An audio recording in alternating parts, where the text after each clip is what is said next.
Hello, it's boxing historian Eamon McAuley here, and I'm back with another wee podcast. Today I want to speak about the Latino boxers, Carlos Monzon, Oscar Bonavena, and Edwin Valero. First of all, I'll start with Monzon. Carlos Monzon, he was middleweight champion. He was from Argentina and he was one of the greatest boxers of all time.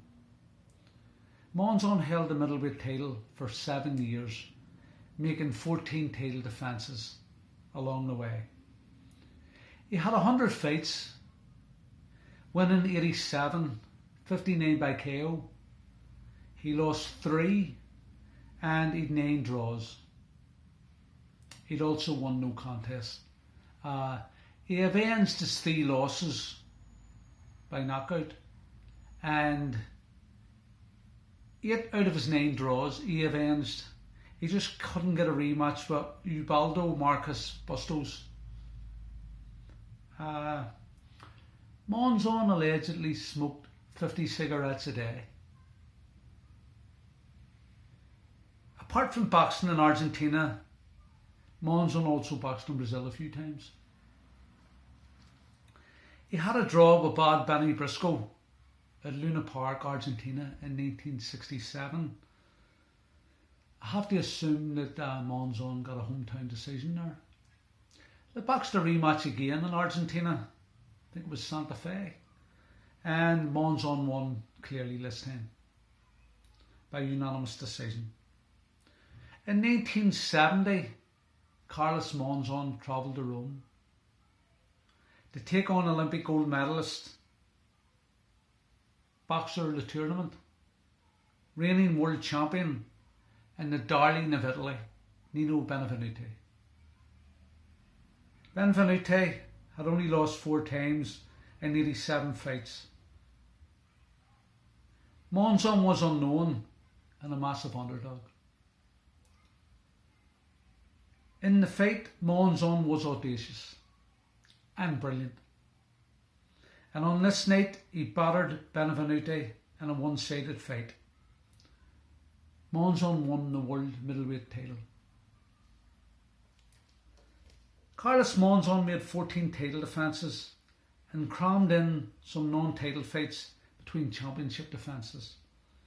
He was also a bit of a playboy outside the ring.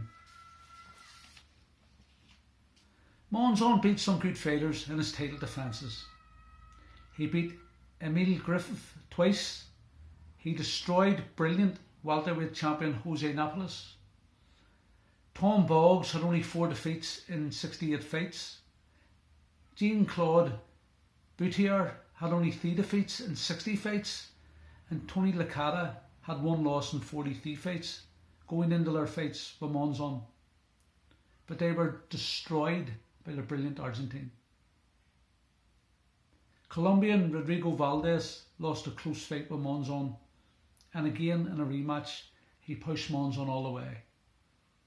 As Carlos' lifestyle of drinking, smoking and women caught up with him. So Monzon retired. After retirement, Monzon beat up both waves, killing 1.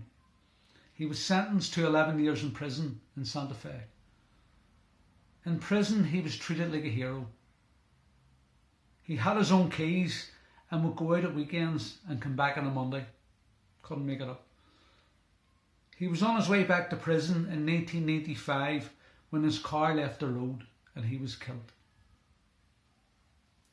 Monzon was a tall, upright boxer with a stiff job. He was cool, calm and methodical.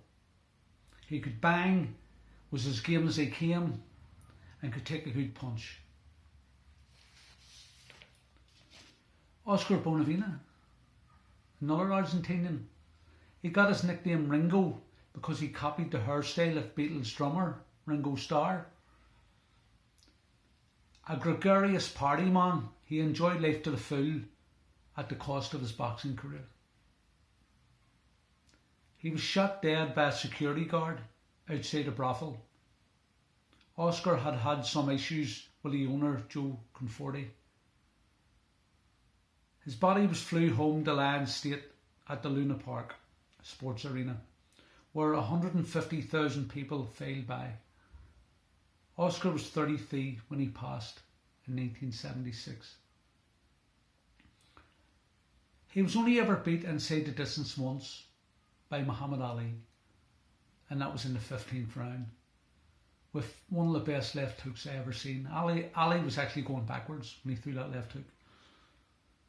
Ringo called Ali a black kangaroo and a chicken for draft dodging.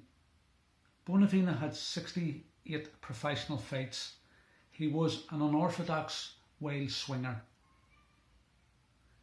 He first came to public attention by beating George Chuvalo. Then he boxed Joe Frazier, decking Smoking Joe twice.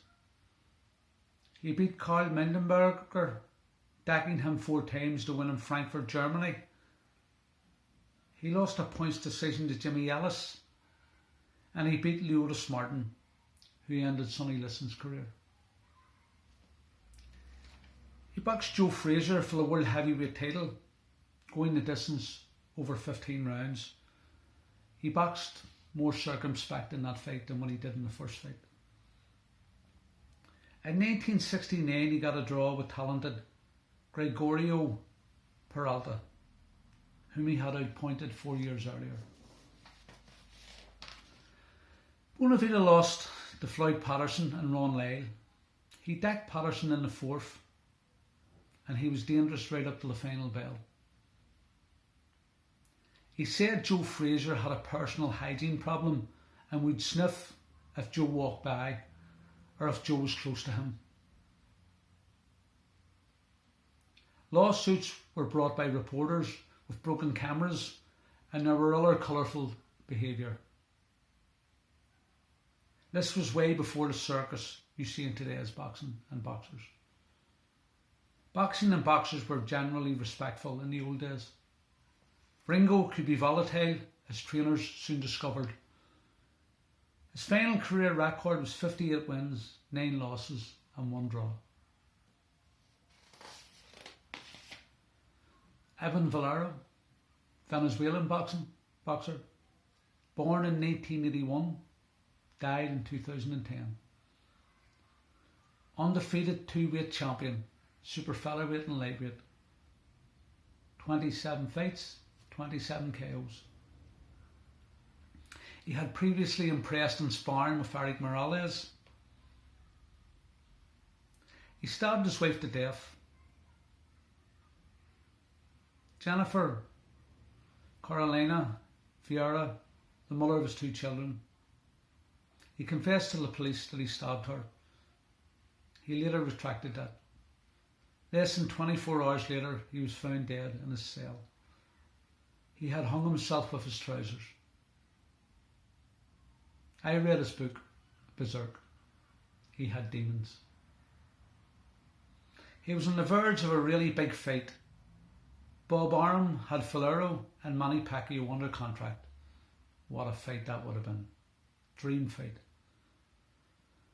Some years earlier, he had a bad motorcycle crash. He had no helmet on and sustained a fractured skull. A doctor had said previously that Valero shouldn't fight, given the underlying extent of the damage. He had failed a pre-fight medical based on the injuries he had sustained in the motorcycle accident. He was busted for drunk driving. He viciously attacked his mother and sister. The night Valero defeated Antonio DeMarco live in Showtime should have been the start of a glorious career. Instead, it was the end of a roller coaster ride that well and truly fell off the rails. Thanks very much for listening.